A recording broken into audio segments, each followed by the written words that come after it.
natin. Ito, tataktak lang natin. Itaktak mo. Yan. You know. Ito yung may sira. Yan, pakita mo na. Ayun o, kumalas na nga o. Yan yung oil seal niya mga idol. Yan o, kusa ng kumalas. So yan yung may sira na. Ito na yung papalitan natin. Dito nakalagay yan o.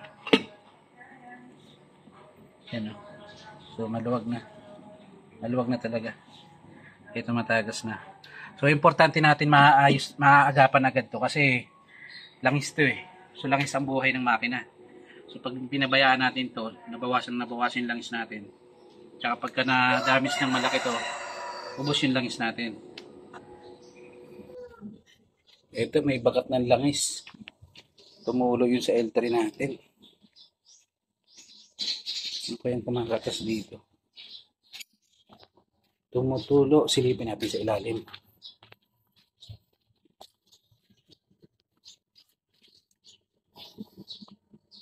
Ayun. Kumakatas ng langis.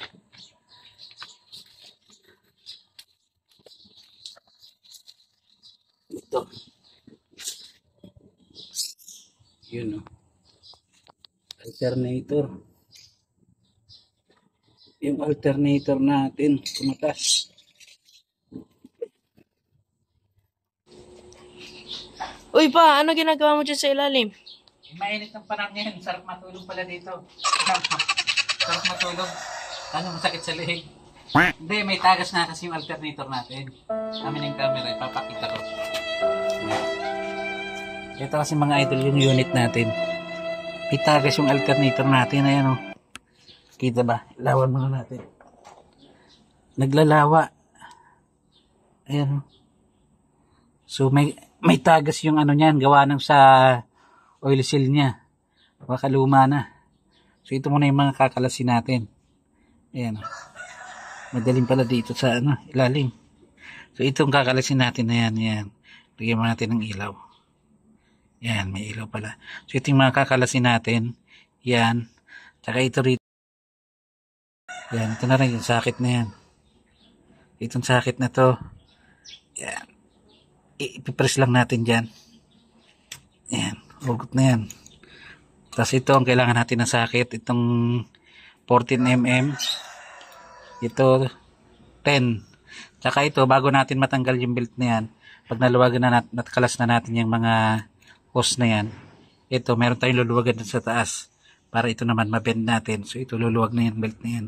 Para mahugot natin tong alternator. So ito, kakalasin din natin yan. Tatanggalin din natin yung ihin na yan. Right. Kalasin muna natin to. Ayan, yung mga kakalasin natin. Sana itulos natin na.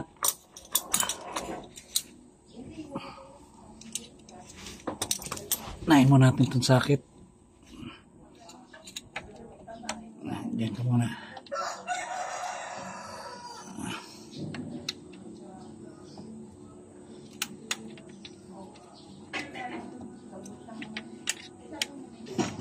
Ito pala mga idol, bago kayo mag-umpisa rito, kailangan nyo palang tanggalin muna yung battery, yung connection sa battery. Kasi ito, live po ito.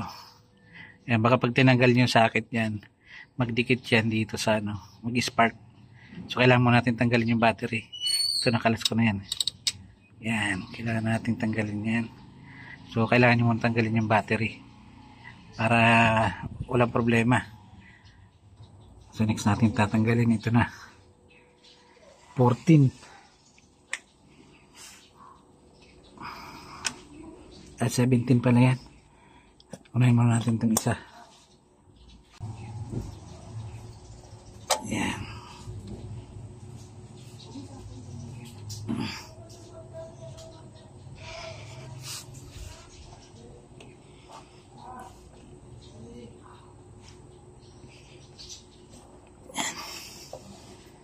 Tanggal na natin. Mix natin to.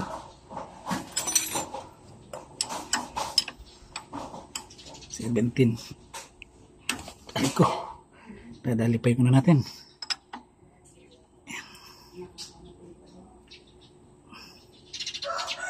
Ayan. So dito mga idol, tinatanggalan natin yung tornilyo ng ehe.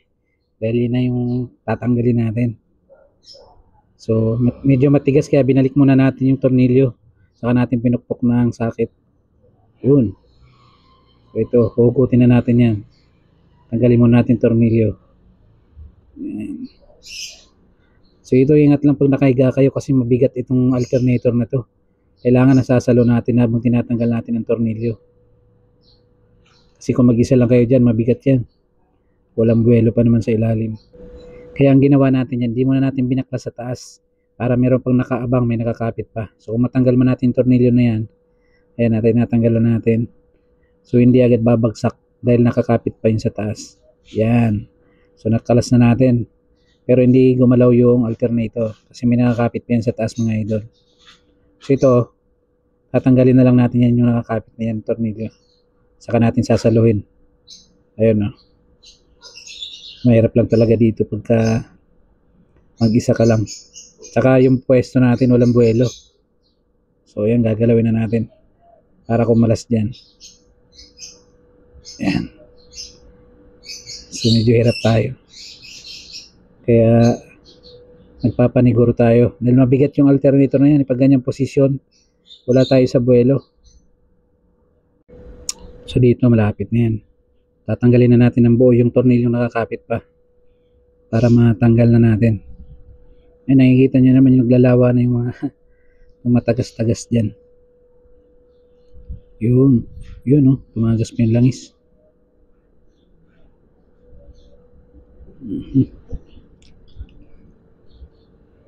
Yan na. So yan, natanggal na natin. At ito na nga, mabigat nga yan. Wala tayo sa maayos na position. Alright.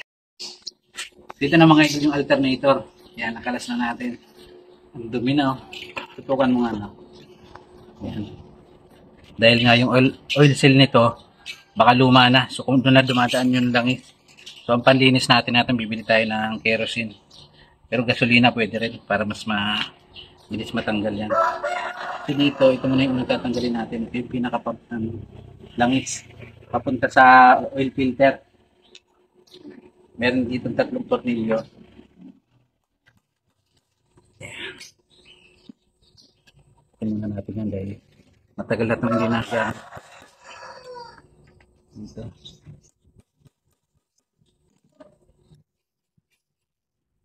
Gusto.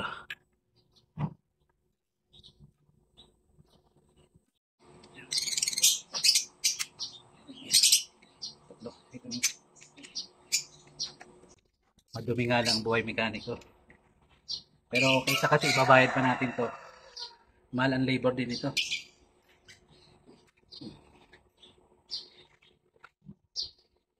Ito, nakatipid na tayo sa labor. Mapupulido pa natin yung gawa kasi sarili natin to eh. Nakapag-content pa tayo. So dati naman tayo may mga idea sa ganito kasi dati tayong driver din sa mga malalaking truck. So yun din ang ginagawa natin. Nasa motor pool tayo. Pagka nasiraan tayo ng truck, tayo rin ang gumagawa. Yan, 3 tornilyo yan.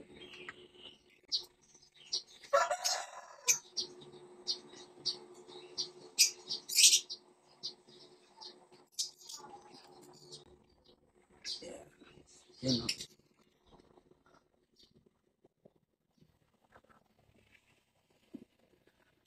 So ito yung pinakasira. Dito sa loob. Di pa yan, tatanggalin pa natin yan. So in-next natin ito mga idol. Meron yan 4 na tornilyo. 8mm din to.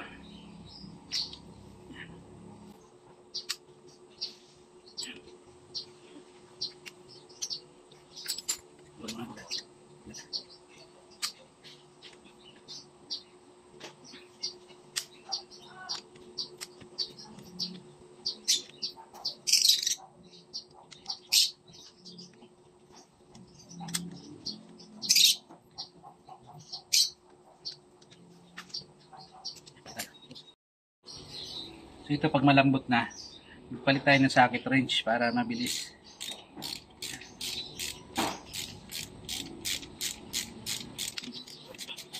Kahit pa paano mayroon naman tayong mga gamit. Dahil ito tala yung Talaga ito yung hilig natin. Motor, sasakyan. Kaya kinumpleto na natin yung gamit natin.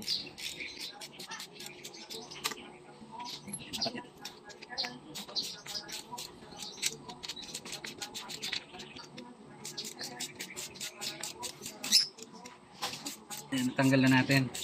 Ito, tataktak lang natin. Itaktak mo. Ayan. You know. Ito yung may sira. Ayan, pakita mo na. Ayan o, kumalas na nga o. Ayan yung oil seal niya mga idol. Ayan o, kusa ng kumalas. So yan yung may sira na. Ito na yung papalitan natin. Dito nakalagay yan o. Ayan o. So maluwag na. Maluwag na talaga. Ito matagas na. So importante natin maaagapan agad to kasi langis to eh. So langis ang buhay ng makina. So pag pinabayaan natin to, nabawasan yung langis natin. Tsaka pagka na-damage ng malaki to, ubos yung langis natin. So yun, dumi na rin no. Ayun, lilinisin natin ng ano yan. Gas. So bibili tayo ng gas para malinis to. So bili muna tayo. Bibili na tayo nito. Ayan, dyan muna kayo at bibili muna tayo. Ito, bibili muna tayo dito sa Santa Rita. So ang location natin sa Bulacan. Titingin tayo dun sa pinagbibilan natin pyesa. Medyo mura dun, tsaka kompleto na rin natin. Sana meron para hindi na tayo mahirapan maghanap. Ayun yung forma niya oh. So hanap tayo ng gasket muna. Ngayon dito tayo nakakuha sa may binibilan natin. Ito naman, nakuha na tayo. Ito lang yan sa may Santa Rita auto supply. Meron na tayo pandagdag. Ngayon ito nakakuha naman tayo. So dito lang tayo bumibili. Yan. Pag dito ka sa Bulacan, dito sa Santa Rita, yan oh. Santa Rita auto supply. Dito lang yan bago magtulay ng NLEX. Okay. Bumili lang tayo ng silicone gasket. So, nagbili na rin tayo ng pandagdag na langis. Diesel po yan. Yan. So, ito. Gagawin na natin. Lilinisin na natin. So, ang gamit natin panlinis niya, mamili tayo ng kerosene. So, nasa sa inyo kung anong gusto nyo gamitin. Pwede rin gasolina. Pero ito, mas malakas kasi amoy ng gasolina para sa akin. Yan. Linisin muna natin.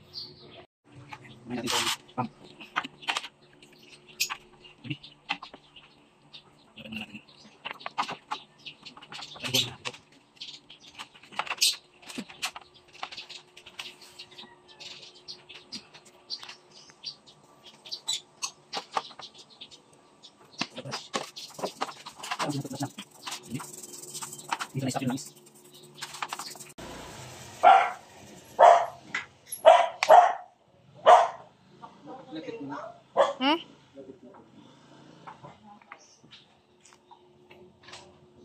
Dito. Medyo patutuyuin muna natin bago natin i-assemble. Ito medyo basa.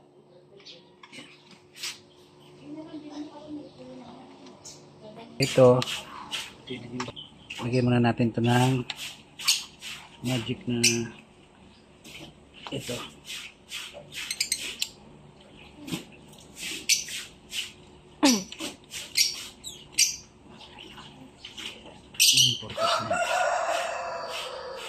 So ipakita mo dito. Ayun yung carbon no? Nakapantay na. Kailangan lang natin ng alambre para malagyan natin ng silicone ng maayos. Tingnan natin.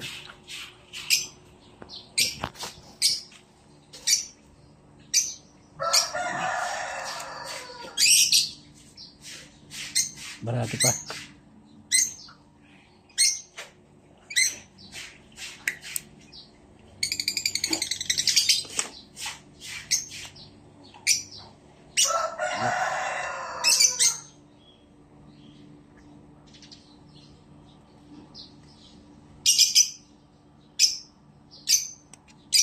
Saka natin ikalat.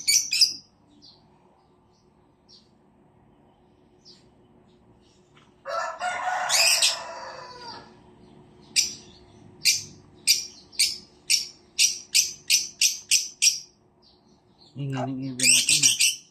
Stoy, nagbablog kami, huwag kang maingay.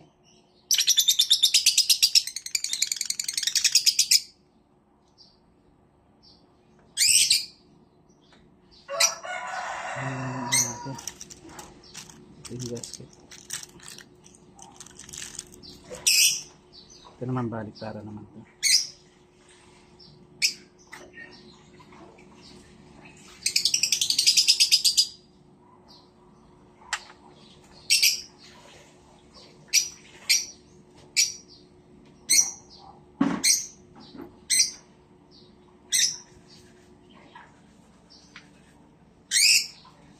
Medyo matigas.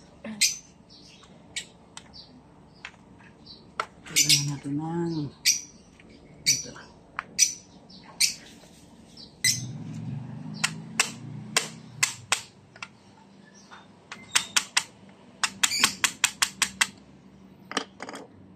Ayun. Nilagay na natin.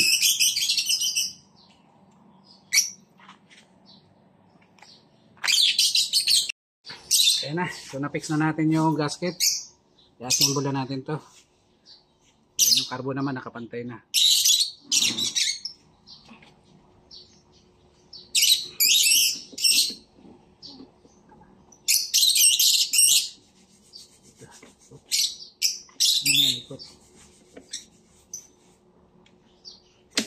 Yun. Yun. Yun na.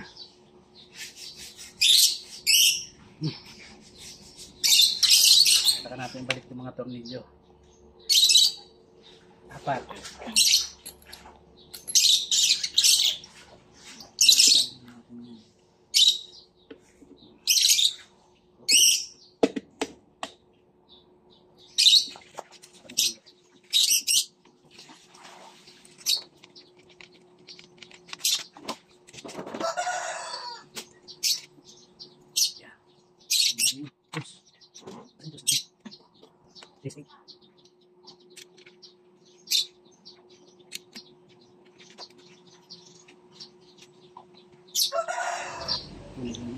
So dito mga idol, lagyan din natin silicone yung sa o-ring nung sa pump nung langis. Ayan, lagyan din natin yan para sureball na. Wala tayong nakuha ang kasukat nung o-ring. Kaya yun dati pa rin ang ginamit natin. Pero goods pa naman. Kaya nilagyan na lang natin siya ng silicone gasket. Yun. Ayan, pasok naman yan. Ayan. Punas-punas. Tapos ibalik na natin. Balik natin dito.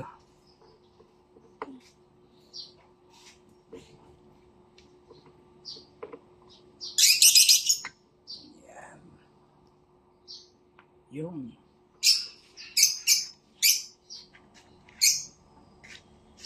Ayan ang loads. Balik na natin tatlong tornilyo. Kakabit na muna natin ito. Bigat. Lagyan muna natin ito sa baba. Ayan. Patutulog muna tayo sa ilalim. Tutulog muna tayo. Buhay ng shampoo.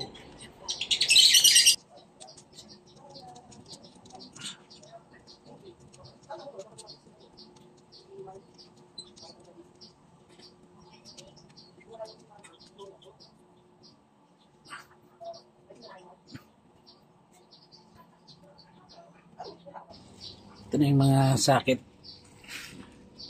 Yan. So, lagyan mo natin itong ilaw. Kita ba? Yan. Hirap pag wala tayong katulong. Kasi ito yung sakit. Lagyan na natin to.